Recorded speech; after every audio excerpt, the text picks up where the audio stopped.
Hey, good morning, brother. I wanted to share a couple verses with you.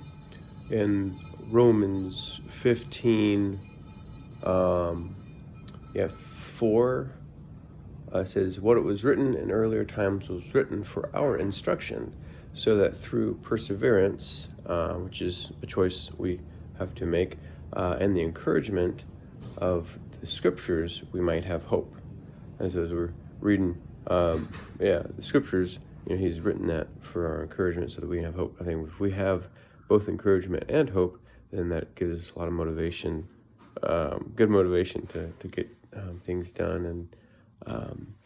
And then just right after that, verse 5, now may the God now may the God who gives perseverance and encouragement grant you to be of the same mind with one another according to Christ Jesus. As like, oh man, that's pretty cool. So even though encouragement is something like, hey, I have to, decide myself, or perseverance, God gives that perseverance as well. So he helps us along there. And verse 7, therefore accept one another just as Christ also accepted us to the glory of God. So in your interactions with other Christians, you're not doing good enough thought isn't a good thought to have.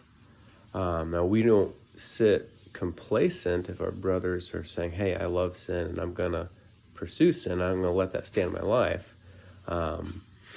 But outside, but as far as accepting them, hey, you're good. You're a part of our family.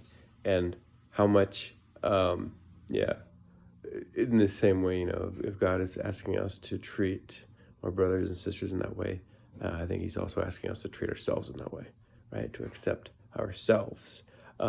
Just because that's isn't that what it says? Just as Christ also accepted us to the glory of God. So it just kind of takes a little bit of pressure off, like, hey, the standard has already been met. And, we're clean. It's done. Now we get to work out of freedom rather than out of obligation.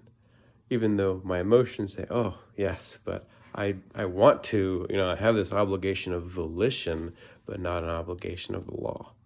I love you. Hope you're having a good morning.